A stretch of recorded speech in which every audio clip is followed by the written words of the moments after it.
Halloween na. Lalabas na naman si scammer. Magkakatok-katok dyan sa neighborhood niyo. Ingat kayo guys. Yan si Mang Kanor. Manok kuba hika bilat. Hanapin natin siya. Wala siya rito guys. Oh. Asa na si Mang Kanor Manok Panort? Oh.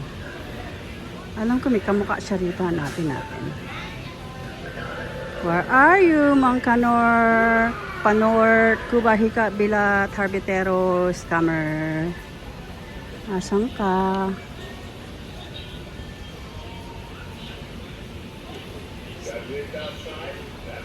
Hanapin natin.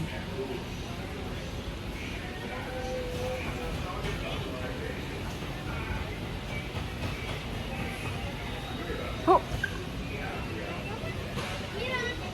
Puchat ka, Mang Kanor Panort ha. Manok, manok, manok. Ayan ka pala oh. Oh, ayan. Kamukha mo oh. Oh, diba? Scammer kang Panort ka ha. Manok, manok ka dyan ha. Galing mong mag ano ng mga gorangis. Yan si gorangis na sponsor mo. Na uto-uto mo pa kasi hawakan niya na sa leeg. Oh, diba? Pinapagana niya yung pera niya. Yan. Hindi siya pumasa sa kay Sis Andrea D. Sa'yo pumasa siya. Kaya ngayon hawakan kanya na sa leeg ng kanyang pera. Kasi pag sinabi niyang gusto niya to, gagawin mo. Ikaw naman syempre, scammer ka from day one. Oh, nakakuha ka. Talaga naman tinarget mo yan si ano mo eh. Si sponsor mo eh. Diba? Wala ka naman nalutas. Ganyan pa rin. Nakaupo ka rin dyan. Nagpapakataba ka. Yung leeg mo. Yung tapataba na yung leeg mo. Hindi ko alam kung alin mukha mo. Leeg mo. Mukha mo pareho na. Lagyan mo na lang ng mata yung leeg mo. Mr. Mang Kanor wannabe pogi Panort. Scammer. Lagyan mo ng mata ilong yung leeg mo. Kamukhang niya. Kamukhang ng mukha mo. Oh, gusto mo makita ulit ikaw, oh. Ayan ka, oh, Mang Kanor. Mang Kanor, beware.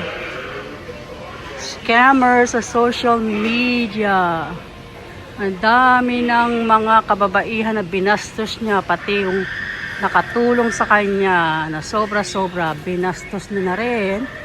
Dahil hindi continuous flow ang bigay sa kanya, yung isang si Hotshot aka big sponsor niya, tuloy-tuloy kasi hawak siya sa leeg at gustong-gusto naman niya kasi tinarget niya nga yun eh.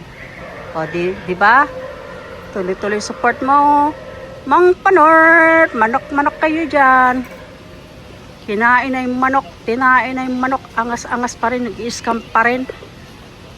Galing mo magdoble-doble ka ng harbat dyan ha. Gago ka. Mang Panort, scammer! Nakatakas si pulang manok! Lipad, lipad, lipad!